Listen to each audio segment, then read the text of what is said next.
Picture yourself standing at the edge of a barley field in a quiet English village in the year 1285, as the sun sinks low, painting the sky with hues of amber and rose. A woman named Agnes, barely past her 30th year, steps out from a thatched cottage, her face etched with the weariness of labour and loss. In her arms, she cradles a newborn, her 5th child, while 3 others cling to her skirts, their voices a chorus of hunger and chatter. Her hands are rough, her body worn from years of toil and childbirth, yet her gaze holds a fierce determination.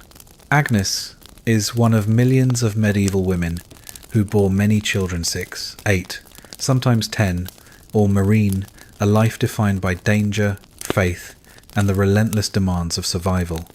Why did they have so many? This question is not merely about biology, but a portal into a world where religion, economics, and societal expectations shaped every facet of a woman's existence. The story of Agnes and her children is a tapestry woven from the threads of necessity, belief, and resilience. Bearing many children was rarely a choice, but a mandate, imposed by a church that saw procreation as God's will, an economy that demanded labour, and a society that measured a woman's worth by her fertility. In the Middle Ages, each birth was a gamble with death, a hope for the future, and a burden born in a world where survival was never guaranteed. To understand why medieval women had so many children, we must walk their paths, kneel in their churches, and share their fears and dreams in an era where every new life was both a blessing and a challenge. Envision Agnes's village, a cluster of mud and wattle homes nestled among rolling fields and dense woodlands. It is an ordinary year, untouched by war or famine, yet the spectre of mortality looms large. Agnes has just given birth in the dim, smoky light of her cottage, guided by a local midwife whose knowledge is rooted in tradition, not science. There are no hospitals, no painkillers, only the faint scent of herbs and the murmur of prayers to ward off evil. The newborn, a girl, is frail but alive, a fragile victory in a world where survival is uncertain. Agnes knows the stakes all too well. 2 of her children have already been lost. One to a fever at 3 months, another to a cough that stole her breath at age 2. Bearing many children is not a dream for Agnes, but a necessity, a way to ensure that her family endures, that her husband's name lives on, that there will be hands to work the fields when she is gone. The primary driver of high birth rates in the Middle Ages was the devastating reality of infant and child mortality. Without modern medicine, diseases that are now easily treated, fevers, diarrhea, infections, were often deadly. Historians estimate that 20 to 50% of children died before their first birthday, and many more perished before reaching adulthood. For a peasant family like Agnes's, having many children was a strategy to counter these losses, a way to ensure that a few would survive to carry the family's burdens. Each pregnancy was a leap of faith, a fragile hope that this child might defy the odds and grow to share the weight of life in a world where death was a constant companion. Childbirth itself was a perilous journey, not just for the infant, but for the mother. Agnes faces the risk of death with every labour, as complications like hemorrhage, infection, or prolonged birth claim countless lives. Midwives, armed only with experience and folklore, offer what help they can, but there are no surgeons, no antibiotics, no sterile instruments. The pain is relentless, the outcome uncertain, yet Agnes has little choice. Bearing children is her sacred duty, not only to her family, but to God. The Catholic Church, the omnipresent force in medieval life, teaches that the purpose of marriage is procreation. The biblical injunction to be fruitful and multiply is a divine command, and women are expected to obey. For Agnes, each child is a step toward salvation, a fulfillment of her role as a Christian wife, a shield against the sin of defying God's plan. The Church's influence is not limited to encouragement. It actively prohibits any attempt to limit births.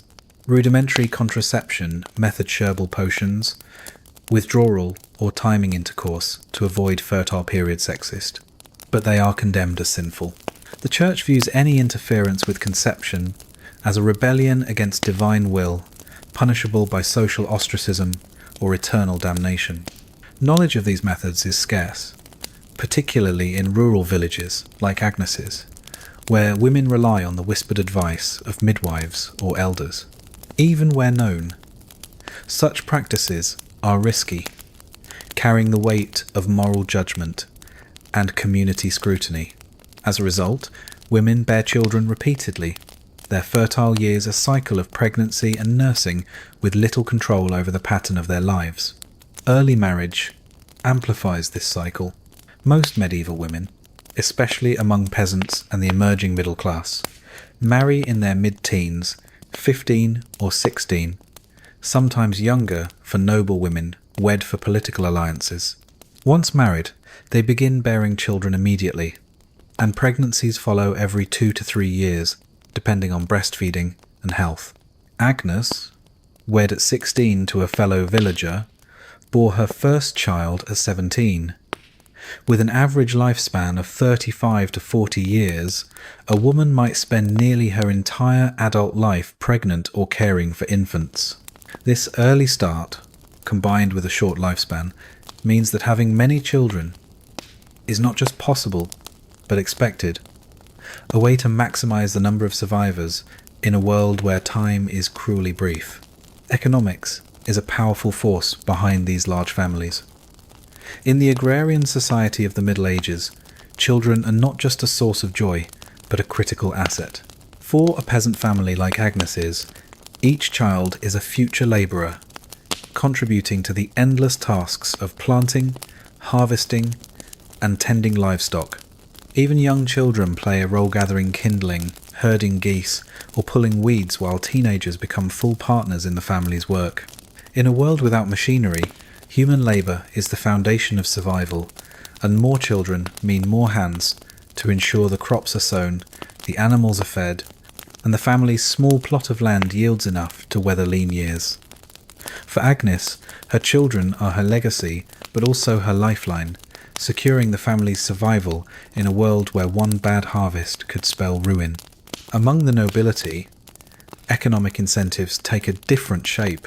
Having many children, particularly sons, ensures the continuation of a family's wealth, titles, and power. Daughters, too, are valuable, their marriages forging alliances with other noble houses. A noblewoman like Eleanor of Aquitaine, who lived in the 12th century, bore 8 children during her marriage to King Henry II of England, each one a strategic piece in the intricate game of medieval politics. For noble families, a large brood is a safeguard against the loss of heirs to disease, war, or accident, and a means to expand their influence through marriages and inheritances. A single heir is a risk. Many children are a dynasty's insurance. Yet, not every child is welcomed with open arms.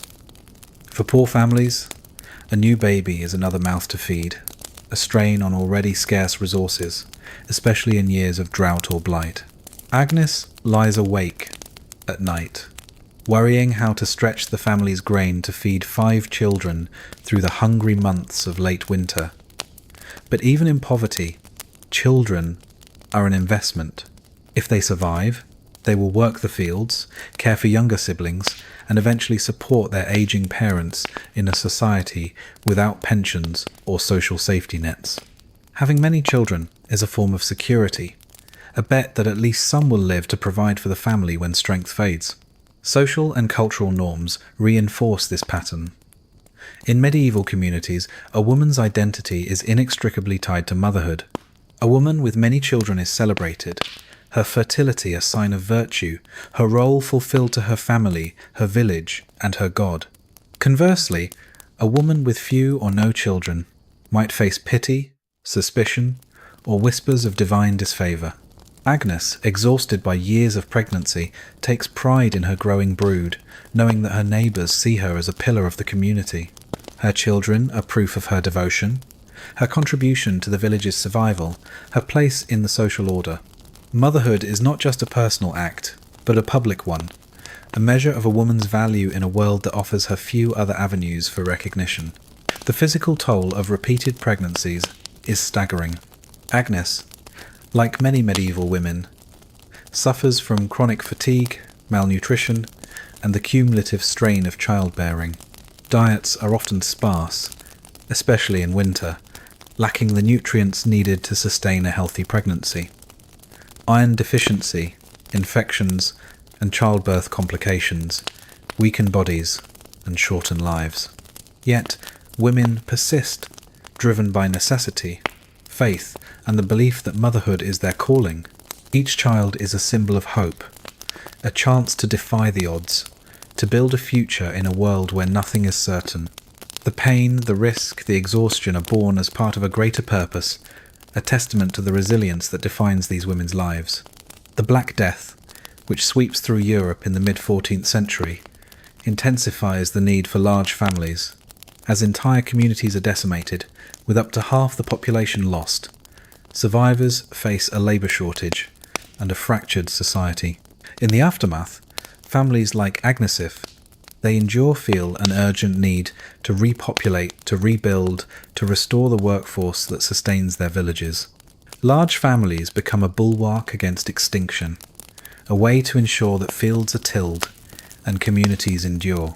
The plague, though a catastrophe, underscores the value of many children, as those with surviving offspring are better positioned to recover and rebuild.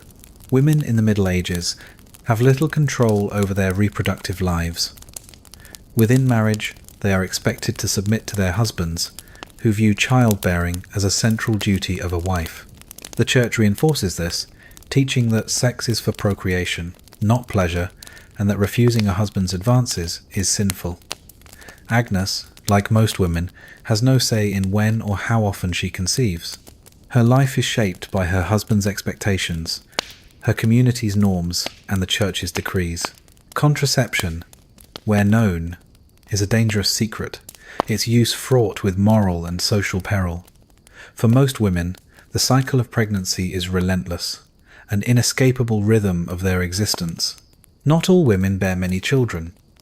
Some, due to infertility, poor health, or rare personal choice, have fewer or none. These women often face stigma, particularly in rural communities where motherhood defines femininity. Among the nobility, childlessness can lead to annulled marriages or replacement by a more fertile bride. Yet, these exceptions do not alter the broader pattern.